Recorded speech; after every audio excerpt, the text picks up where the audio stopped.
Sir అలాగే మిమ్మల్ని ఇంకోటి అడగాలి. ఇప్పుడు బ్రహ్మం గారు ఎక్కడ పుట్టారు, ఆయన కాలజ్ఞానం ఏమేమి రాశారు, ఒక 20 ఏళ్ల తర్వాత లేదా ఒక 100 ఏళ్ల తర్వాత ఏం జరుగుతుంది అనేది ఆయన బ్రహ్మంగారి కాలజ్ఞానంలో రాశారు.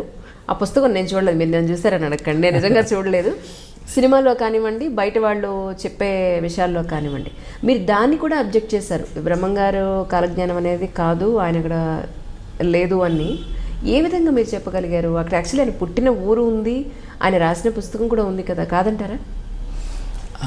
అంటే I have to relate a few answers. మీరు ఇంతకు ముందు కూడా గ్రహణాల గురించి ముందే చెప్పగలరు కదా అని అన్నారు.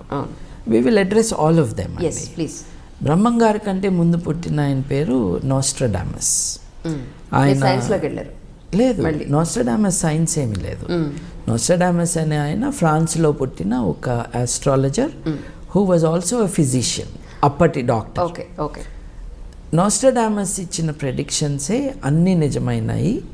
ఆయన హిట్లర్ రాకను కూడా ముందే చెప్పాడు, ప్రపంచ యుద్ధాన్ని కూడా చెప్పేశాడు ఆయన. మీరు నమ్మారా ఆ విషయాన్ని? అదే చెప్తున్నాను. ఎలా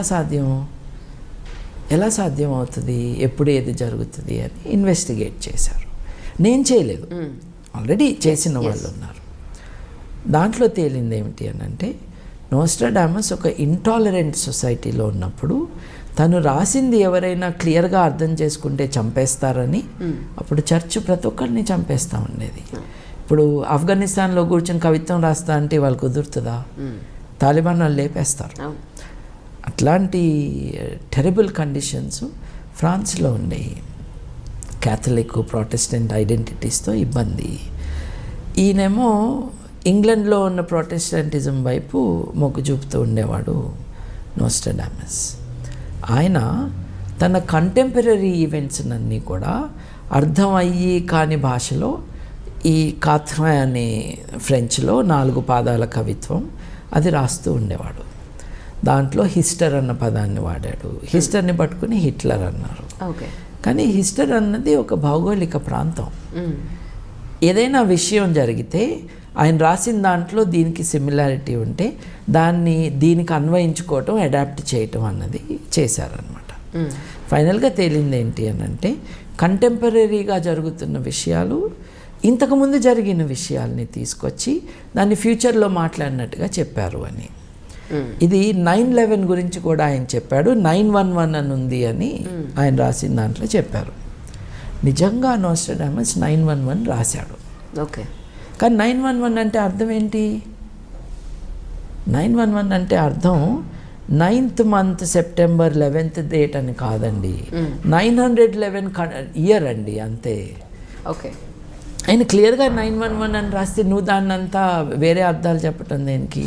ఆయన రాసిన ఒకటి అర్థం చేసుకున్నాడు. ద ఇయర్ 911లో Normans, north people will attack అని ఈయన రాశాడు. But they have already attacked కదా, ఈయన 1500లో కదా పుట్టింది. సో పాస్ట్నంతా ఫ్యూచర్గా రాశాడు ఆయన, భయమేసి చంపేస్తారని. Okay okay. సో దీన్ని 9/11గా ఇది అన్వయించారు కదా. యాక్చువల్లీ ఒక Canadian research student, PhD scholar, ఆయన ప్రాఫెసీస్ మీద తన పిహెచ్డి, ఫ్యూచర్ చెప్పటం ఇదంతా దాని మీద పిహెచ్డి అయింది. దాంట్లో తమాషాగా ఈయన తను ఒక ప్రెడిక్షన్ రాశాడు. రాసి నోస్ట్రాడామస్ చెప్పాడు అని రాశాడు. సో 9/11 అటాక్ జరిగినప్పుడు చూడు నోస్ట్రాడామస్ అప్పుడే చెప్పాడు అని అందరు మొదలుపెట్టారు. నేను రాశాను ఆయన పేరుతో అని అతను ఇప్పుడు రివీల్ చేశాడు ఆ ప్రెడిక్షన్ని, సో కాల్ ప్రెడిక్షన్ని. అలాగే డిఫరెంట్ అదర్ వర్డ్స్ బై నోస్ట్రాడామస్ని ప్రతి డిజాస్టర్కి అన్వయించుకోవటానికి ప్రయత్నం చేశారు. ఎటువంటి ప్రయత్నం అంటే, నోస్ట్రాడామస్ అన్నదే నిజమైందని మొదటి ప్రపంచ యుద్ధంలో చెప్పారు. రెండో ప్రపంచ యుద్ధానికి కూడా అదే పట్టుకొచ్చి ఇదిగో చెప్పాడని అన్నారు. ఆ తర్వాత 9/11 అటాక్ కూడా అదే అని చెప్పారు. అంటే కెనేడియన్ది కాకుండా ఇతను రాసిన ఒక డిజాస్టర్ ఇది. ఆకాశం నుండి ఒక జాయింట్ బర్డ్ విల్ కమ్ అని ఏదో ఒకటి ఉందన్నమాట. అంటే విమానాలు జాయింట్ బర్డ్ కాబట్టి అవి వచ్చేసి అటాక్ చేసినాయి అని దాన్ని అన్వయించారు. ఆయన 3 చెప్పాడా, 1 చెప్పాడా, అసలు దీని గురించి చెప్పనే లేదా? ఇటువంటి ప్రశ్నలు లేవు. సో ఇవన్నీ మానవ కల్పితాలే, మన అన్వయించుకోవటం. మీరు బ్రహ్మంగారి గురించి అడిగారు. నేను అనేది ఏంటంటే అంత గొప్ప మనిషిని మహిమలతో కట్టివేయద్దు అని. ఓకే. బ్రహ్మంగారు probably the only social scientist of the day. ఆయనకు ముందు సోషల్ రిఫార్మర్స్ ఉన్నారు. ఇప్పుడు మనం సోషల్ రిఫార్మర్స్ అంటే శంకరాచార్యుల వారు ఆయన ఫిలాసఫర్ అండ్ సోషల్ రిఫార్మర్. ఆయన ముందు కాదు కానీ జీవితాంతంలో చండాలుల్లో కూడా దేవుణ్ణి చూశాడు కదా.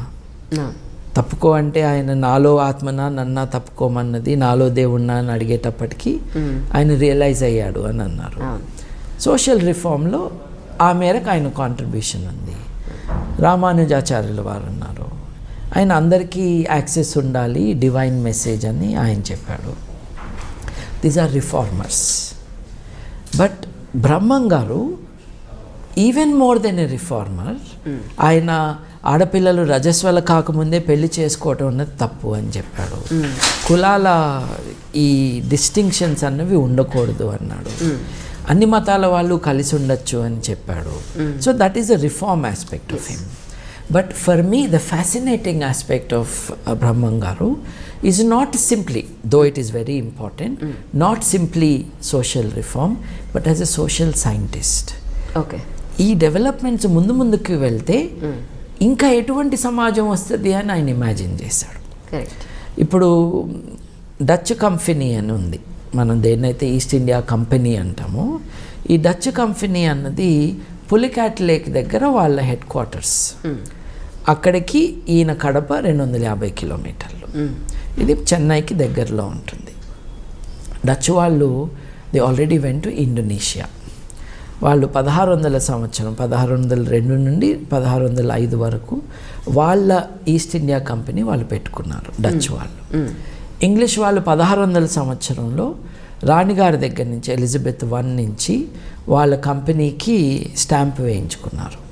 అంటే 1600 సంవత్సరంలోనే తెల్లవాళ్ళు మన దేశానికి రావటమే కాకుండా ఇక్కడ వ్యాపారం చేయటానికి, పెద్ద ఎత్తున వ్యాపారం చేయటానికి ఒక కంపెనీ పెట్టుకుని దాంట్లో పార్ట్నర్షిప్గా షేర్ హోల్డర్స్గా తెల్లవాళ్ళు బ్రిటిష్ వాళ్ళని చాలామందిని చేర్పించడం కూడా మనకు చరిత్ర చెప్తుంది. బ్రహ్మం గారు 1608లో పుట్టారు అన్నది జనరల్గా యాక్సెప్టెడ్ థింగ్. ఇటీవల ఒక టీవీ ఛానల్ డిస్కషన్లో కూడా బ్రహ్మం గారి తరపున మాట్లాడటానికి వచ్చిన వాళ్ళని అడిగాను, మీరు ఒప్పుకుంటారా 1608 అంటే 5, 6, 1608 ఒక 2-3 ఏళ్ళు అటు ఇటుగా పీపుల్ జనరలీ బిలీవ్ 1600 సంవత్సరంలో బ్రహ్మం గారు పుట్టారు, ఆ సెంచరీ ఎండ్ అయ్యే లోపలే ఆయన చనిపోయారు అని. ఇంతవరకు seems to be an accepted thing about Brahmam garu. ఈ దేశానికి తెల్లవాళ్ళు వస్తారు అని వాళ్ళు ఆల్రెడీ వచ్చాక కదా చెప్పినట్టు. మరి 1600లో వాళ్ళు కంపెనీయే పెట్టింది.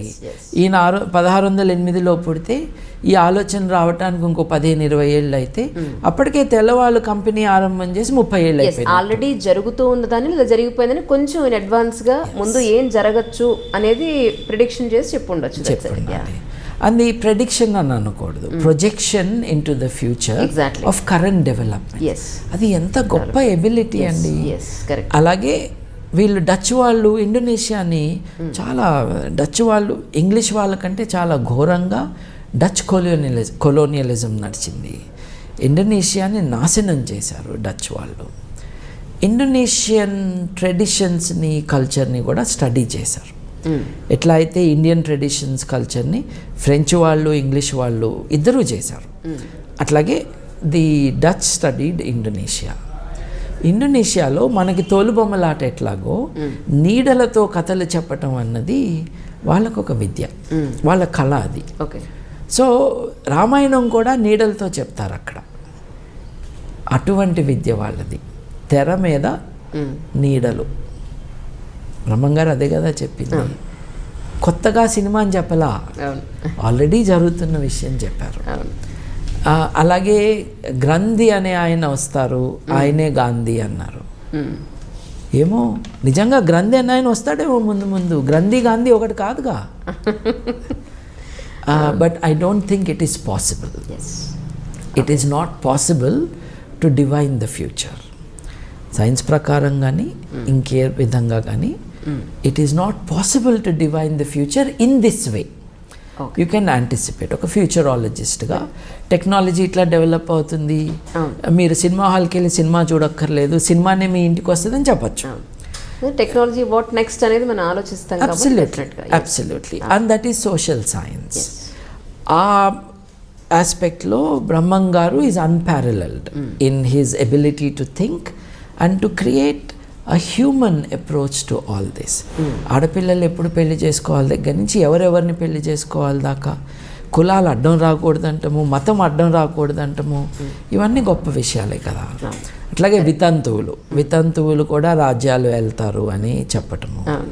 కానీ వితంతువులు రాజ్యాలు వెళ్తారు అన్నది ఆయన చెప్పినప్పుడు నా దృష్టిలో ఆడవాళ్ళకు కూడా మీరు ఈక్వాలిటీ ఇస్తే, వితంతువులను కూడా మీరు మనుషులుగా చూస్తే వాళ్ళు రాజ్యాలను కూడా ఏలగలరు అని ఆయన చెప్పటం.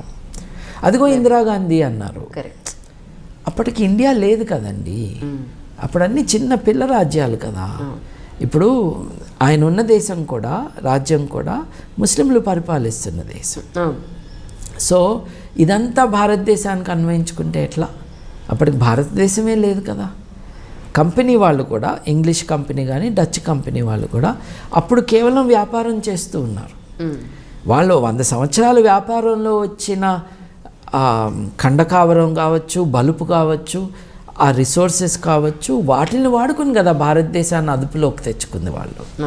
So when he was alive and saying these things, they were not our rulers, there was no India. సామ్రాజ్యాలు ఉండే అంతే.